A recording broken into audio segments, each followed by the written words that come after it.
దేవాది దేవునికి వందనాలు చెల్లిస్తున్నాను. అలాగే సెక్రటరీ గారికి, అలాగే పాస్టర్ గారికి కూడా వందనాలు చేస్తున్నాను. ఈ యొక్క నా యొక్క సందేశాన్ని ఒక చిన్న ప్రార్థనతో స్టార్ట్ చేస్తాను. అద్వితీయుడా మహాగరుడ సర్వాధికారిని యేసయ్య, ఎన్నికలేని నన్ను ఇక్కడికి వచ్చేట్టుకున్నప్పుడు నీకే వేలాది కృతజ్ఞతాస్తుతులు చెల్లిస్తున్నాను తండ్రి. ఆనాడు దావీదు మోషేని ఎలా నడిపించుకుంటాను నన్ను అడిగి నడిపిస్తామని ప్రార్థించవచ్చు. ప్రారంభం మొదలుకొని ముగింపు వరకు మీరే తోడుగా నీడగా నడిపిస్తారు. అద్వితీయులకు యేసుక్రీస్తు నా వరదలన్నీ ఇప్పటి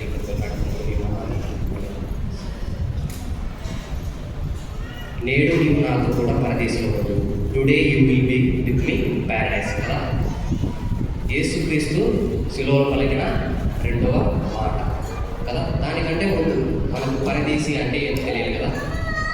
పరదేశి ఇంగ్లీష్లో ప్యారడైస్. ప్యారడైస్ అనే పదం లిప్యంతరం చేయబడింది అనమాట. ప్యారడోజా అనే పార్షియల్ వర్డ్ వచ్చి ఈ పదం వచ్చింది. ఇన్క్లోజర్ ఆఫ్ గార్డెన్ అంటే దేవుడు నివసించు స్థలం లేదా పరిశుద్ధులు నివసించు స్థలంగా దీన్ని భావిస్తారు. దీని అర్థం అన్నమాట. మరి పరదేశం గురించి బైబిల్ గ్రంథంలో రాయబడిందా అని ఆలోచిస్తే పాత నిబంధన గ్రంథంలో అయితే రాయబడలేదు, కానీ కొత్త నిబంధనలు స్పష్టంగా రాయబడింది. పరదేశికి మరొక పేరే చెర. ఆల్రెడీ పాస్టర్ కూడా ఒకసారి చెప్పాడు. ఒకసారి మీకు బ్రీఫ్గా ఎక్స్ప్లెయిన్ చేశాను అనమాట. చెరలు 3 రకాలుగా ఉన్నాయి. ఒకటి పరదేశి, 2 పాతాళం, 3 అగాధం. ఈ 3 గురించి ఒకసారి మీకు ఎక్స్ప్లెయిన్ చేశాను. యేసుక్రీస్తు ఈ 3 గురించి ఒక సందర్భంలో చెప్పాడు. వాటి గురించి మీకు ఇప్పుడు ఎక్స్ప్లెయిన్ చేశాను. లూకాసు వార్త 16వ అధ్యాయము అలాగే 19వ వచనం. ధనవంతుడు ఒకడు ఉండేది. అతడు ఊదా రంగు పడలను సన్నపు నార వస్త్రము ధరించుకొని ప్రతిదినము బహుగా సుఖపడుచుకునేవాడు. లాజరును ఒక దరిద్రుడు ఉండేది. వాడు గురువులతో నిండిన వాడే. ధనవంతుని ఇంట వాకిట పడి ఉండి అతని వల్ల మీద నుండి పడే రొట్ట ముక్కలతో ఆకలి తీర్చుకోకూడదు. అంతేకాక కుక్కలు వచ్చి వారి గురువులు నాకే. ఆ దరిద్రుడు చనిపోయి దేవదూతల చేత అబ్రాహ్మణున అనుకోవడానికి కొనుక్కోబడను. ధనవంతుడు కూడా చనిపోయి పాత పెట్టబడదు. ఈ వచనం గమనిస్తే ఏమవుతుందంటే, ధనవంతుడు ఒకడు ఉంటాడు. ధనవంతుడు కూడా లోకానుసారంగా జీవిస్తూ సుఖాలు అనుభవిస్తూ పాపం చేస్తూ జీవిస్తుంటాడు. కానీ దరిద్రుడైన లాజరు రోగిష్ట అయినప్పటికీ ధనవంతుడి ఇంట్లో ఒక మూలగా పడి ఉంటే టేబుల్ నుంచి పడే రొట్ట మొక్కలు తింటూ బతికేవాడు అన్నాడు. వీళ్ళకు రోజు మరణం వస్తుంది. మరణం వచ్చిన తర్వాత దరిద్రుడైన లాజరు పరదేశంలో ఉన్న అబ్రాహ్మణుడు రొమ్మున అనుకున్నటకు కొనుక్కోబడతాడు. కానీ ధనవంతుడు మాత్రం పాతాళానికి కొనుక్కోబడతాడు. అప్పుడు ధనవంతుడు ఆ నొప్పికి తట్టుకోలేక, ఆ కిటికి తట్టుకోలేక ఇలా అంటున్నాడు. ఒకసారి చూడండి 24వ వచనంలో, తండ్రి వేల అబ్రహాము నా ఎందుకు కనికరపడి తన ప్రేలుకొనను నీళ్ళలో ఉంచి నలుగులో చల్లార్చలేదు. లాజరును పంపు. నేను ఈ అగ్నిజాలంలో యాగపడుచున్నాడు కేవలం వేసి చెప్పాడు. అడుగుకుంటున్నాడు తట్టుకోలేక, దయచేసి లాజరు చేత తన ప్రేలుకొనను నీళ్ళలో ఉంచి నలుగులో చల్లార్చలేదు నా దగ్గరికి పంపించు అని అబ్రహాముని వేడుకుంటున్నాడు ధనవంతుడు. అందుకు అబ్రహాము, కుమారుడా, నీవు నీ జీవితకాలం ఎంతయో నీకు ఇష్టమైనట్టు సుఖము అనుభవించింది. అలాగనే లాజరు కష్టము అనుభవించినట్టు జ్ఞాపకం చేసుకున్నావు. నీ జీవితకాలం అంతా నువ్వు పాపం చేశావు కాబట్టి నీకు ఇప్పుడు పాతాళంలో శిక్ష విధిస్తున్నాడు. దేవుడు శిక్ష విధిస్తున్నాడు. దరిద్రుడైన లాజరు పేదవాడైనప్పటికీ కూడా దేవుని యందు భయభక్తి కలిగి జీవించి ఇప్పుడు పరదేశంలో విశ్రాంతి తీసుకుంటున్నాడని జ్ఞాపకం చేసుకో. అలాగే వచ్చేస్తే అంతేకాక 26వ వచనం, అంతేకాక ఇక్కడ నుండి వీళ్ళెందుకు దాటకూరు వారు దాటి భోజాల కూడినట్లు అక్కడి వారు మా ఎత్తుకు దాటి రాజాల కూడినట్లు మాకును మీకు మధ్య మహా అగాధం ఉంచబడి ఉన్నదని చెప్పారు. ఇక్కడ చూస్తే పరదేశంలో అబ్రహాము, అలాగే వచ్చేసి దరిద్రుడైన లాజరు, అలాగే పాతాళంలో ధనవంతుడు ఉన్నాడు. మరి అగాధంలో ఎవరున్నారు? అగాధం ఎవరు కూడా సృష్టించబడింది అంటే దాని గురించి తెలుసుకున్నాం. ఒకసారి ప్రకటన గ్రంథం 20వ అధ్యాయం 1-3 వచనాలు చూడండి సార్.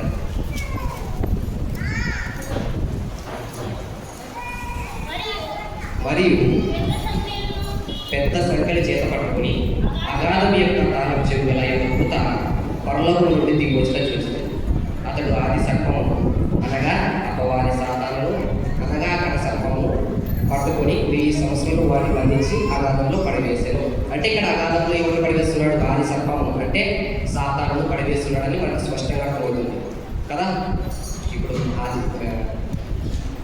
ఆది సర్పం అంటే మనకు సాతానుగా అర్థమవుతుంది. పరదేశంలో అబ్రహాము, అలాగే పరిశుద్ధులు ఎవరెవరు? లాజరు ఉన్నారు. అలాగే ధనవంతుడు పాతాళంలో ఉన్నాడు. అగాధంలో ఇప్పుడు సాతానంలో ఉన్నాడని మనకు స్పష్టంగా అర్థమవుతుంది.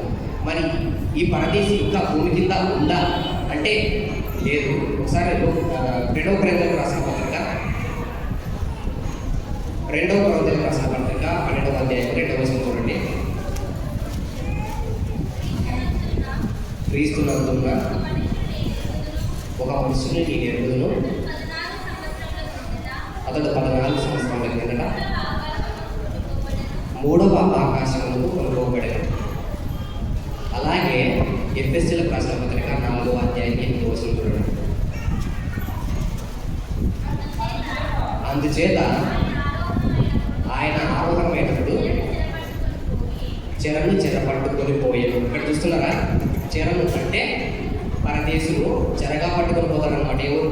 మన దేవుడైన యేసుక్రీస్తు 3 దినాలు చనిపోయిన తర్వాత పరదేశంలో ఉంటాడని మనకు ఆల్రెడీ పాస్టర్ చెప్పారు. అలానే ఆ 3 రోజుల తర్వాత ఆరోహణమైనప్పుడు తర్వాత ఆ చెరగా పట్టుకొని 3వ ఆకాశానికి అంటే పరలోకంలో ప్లేస్కి ఈ చెరను తీసుకొని వెళ్తాడని మనం తెలుసుకోవచ్చు. ఇప్పుడు మనం ఈ ఇద్దరు దొంగల దగ్గర పోతాం, బందిపోటు దొంగల దగ్గర. యేసుక్రీస్తుతో పాటు ఈ ఇద్దరు దొంగలు సిలువ వేయబడ్డారు. మనం సాధారణంగా ఏమనుకుంటాం, ఒక దొంగ మంచోడు, ఇంకో దొంగ చెడ్డోడు అని భావిస్తాం. అలా అయితే ఏం లేదు, వీళ్ళిద్దరు చెడ్డవాళ్ళు. వీళ్ళ స్వభావం ఎలాంటి? మొదటి దొంగ పేరు వచ్చేసి గెస్తాస్ అంటే మొరపెట్టు వాడు లేదా కంప్లైంట్ చేసేవాడు అని అర్థం. అలాగే రెండవ దొంగ పేరు వచ్చేసి ఇస్మస్ అంటే డెత్ లేదా సన్సెట్ అంటే మరణం లేదా అస్తమయము అని అర్థం. ఈ ఇద్దరు దొంగలు బందిపోటు దొంగలు అనమాట. వీళ్ళిద్దరికి జాలికరణ ఉండదు. వీళ్ళు ఏం చేసేవాళ్ళు, దారి పొడున కాపు కాచి అమాయకులైన ప్రజలను చంపి వాళ్ళ దగ్గర ఉన్న డబ్బులు కానీ సంపదలు కానీ అలాగే వచ్చే దుస్తులు కానీ తీసుకుని సుఖాన్ని అనుభవించేవాళ్ళు అనమాట. దొరికితే రాజ్యంగా రీతిగా బతికేవాళ్ళు. కానీ ఒకరోజు రోమన్ గవర్నమెంట్కు వాళ్ళు చిక్కి చెరసాలలో వేయబడిన తర్వాత ఏం జరిగిందంటే అదే సమయానికి యేసుక్రీస్తు కూడా పట్టుబడబడ్డాడు. యేసుక్రీస్తు కూడా లొంగిపోయిన తర్వాత పరిశుద్ధులతో పాటు ఆ పాపులతో పాటు ఒక పరిశుద్ధుల్ని సిలువ వేసినారని మనం అక్కడ తెలుసుకోవచ్చు. ఒకసారి చూడండి, యెషయా గ్రంథం 53వ అధ్యాయం 9వ వచనం. అతడు మరణమైనప్పుడు భక్తిహీనులతో అతనికి సమాధి నియమింపబడేను కదా. అతడు మరణమైనప్పుడు భక్తిహీనులతో సమాధి నియమింపబడని అక్కడ క్లారిటీ ఉంది. భక్తిహీనులు ఎవరు? ఇక్కడ ఇద్దరు బందిపోటు దొంగలు. ఎవరితో పాటు? ఒక పరిశుద్ధులతో పాటు ఇద్దరు బందిపోటు దొంగలకు శిక్ష విధించబడిందని ఒక ప్రవచనం నెరవేరింది. ఇంకా ఎన్నో ప్రవచనాలు నెరవేరాయన్నమాట. స్క్రిప్చర్ ఇస్ ఫుల్ఫిల్డ్ అన్నమాట. ఓకేనా? అలాగే కీర్తనలు 22:6 కానీ యెషయా 3:3 కానీ ఇవన్నీ ప్రవచనాలు నెరవేరాయి. తర్వాత ఆఖరికి దొంగలు కూడా అతను ముగిస్తున్నారు. ఒకసారి చూడండి, మార్క్స్ వార్త 15వ అధ్యాయం 2వ వచనం చూడండి.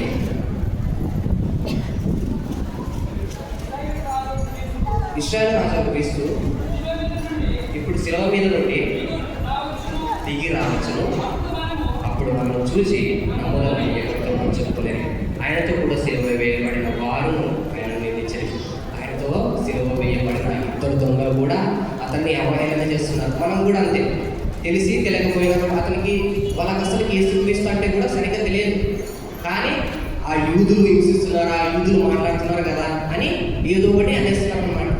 అలా అనేస్తున్నారు. కానీ ఈ ఇద్దరు దొంగలు, ఒక దొంగ ఎలా మారు మనసు పొందడానికి గల కారణం ఏంటి అని ఆలోచిస్తే ఒక మాట, యేసుక్రీస్తు ఒక మాటను బట్టి, యేసుక్రీస్తు పలికిన ఆ ఒక్క మాటను బట్టి అతడు మారు మనసు పొందాడు. ఆ మాటే, తండ్రి వీరేమి చేస్తున్నారో వీరు ఎరుగరు కనుక వీరిని క్షమించండి అని అంటాడు కదా. ఆ మాటని విన్నారు, ఎరుగోగా మారు మనసు పొందాడు. ఎందుకంటే తనకు తెలుసు ఆ నొప్పి, శిలువలో మరణించాడు, చాలా నొప్పి ఉంది, ఆ వేదన ఉంది. ఎందుకంటే నన్ను ఏ నేరం చేయకపోయినా కూడా నన్ను విడిచిపెడితే ఈ ప్రజలను అంతా చంపేసి తప్పించుకోవాలని ఆలోచుకుంటున్నాను.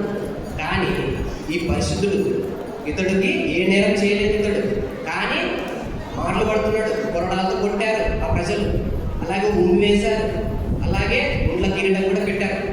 వాళ్ళ కోసం ఇతను ఏం చేస్తున్నాడు, తండ్రి వీరేమి చేసినారో వీరు ఎరుగరు కనుక వీరిని క్షమించమని దేవునికి ప్రార్థన చేస్తున్నాడు.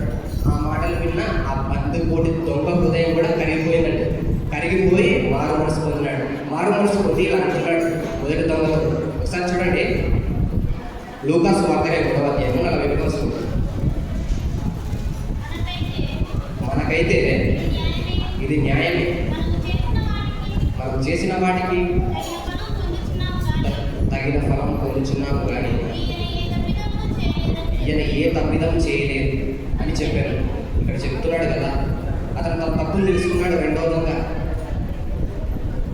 మనకైతే ఇది న్యాయమే, ఎందుకంటే మనం చేసిన వాటికి తగిన ఫలం పొందుతున్నాం. ఎందుకంటే మనము ఎంతోమందిని చంపాం, ఎంతోమందిని దోచుకున్నాం. కాబట్టి ఈ మరణ శిక్ష మనకు కరెక్టే.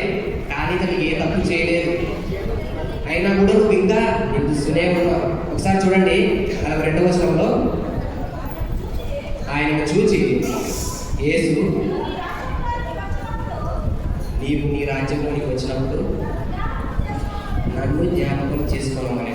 దానికంటే ముందు ఏమన్నాడంటే 42వ వచనంలో, నీవు అదే శిక్షా విధిలో ఉన్నావు కనుక దేవునికి భయపడాలా అని ఆ మొదటి దొంగలు కనిపిస్తాడు. కనిపించిన తర్వాతే 42వ వచనంలో యేసుక్రీస్తును ఇతను నిజంగా మెస్సయ్య, ఇతను తనను క్షమిస్తున్నాడు, తన ప్రేమ చూపిస్తున్నాడు ఈ ప్రజలపై, కాబట్టి ఇతను నిజంగా మెస్సయ్య అని తను తెలుసుకొని ఆయన చూసి, యేసు నీవు నీ రాజ్యంలోనికి వచ్చినప్పుడు నన్ను కూడా జ్ఞాపకం చేసుకోమని చెప్పారు. వెంటనే తన హృదయాన్ని మెస్సయ్య ఏమంటున్నాడంటే, నెక్స్ట్ వచనం చూడండి, అందుకు ఆయన వారితో, నేడు నీవు నాతో కూడా పరదేశంలో ఉండు అని నిశ్చయంగా నీతో చెప్పుచున్నానని అంటాడు. ఆ మాటలు విన్న దొంగ హృదయం చాలా సంతోషపడింది అనమాట.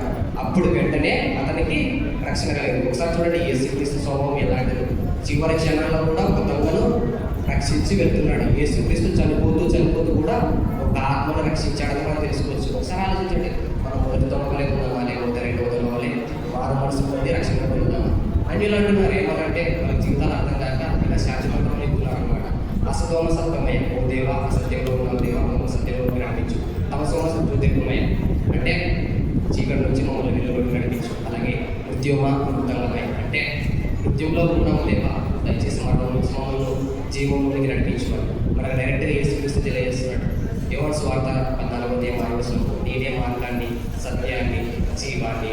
కాబట్టి మనం కూడా రెండవ దొంగలే, యేసుక్రీస్తు ద్వారా జీవంలోనికి వెళ్దాం, రక్షింపబడడం. దేవుడి ఇచ్చిన వాక్యం దేవుడి శాసనం చేస్తున్నాడు. ఆమేన్, హల్లెలూయా. ప్రార్థన చేసుకుందామండి. థ్యాంక్స్ అన్న, చక్కగా మరి ప్రదేశం గురించి చేస్తున్నారు. దేవుడు దీవించుకుంటారు. మరి ప్రార్థన చేసుకుందాం. ప్రార్థన మధ్యలో ఉన్నటువంటి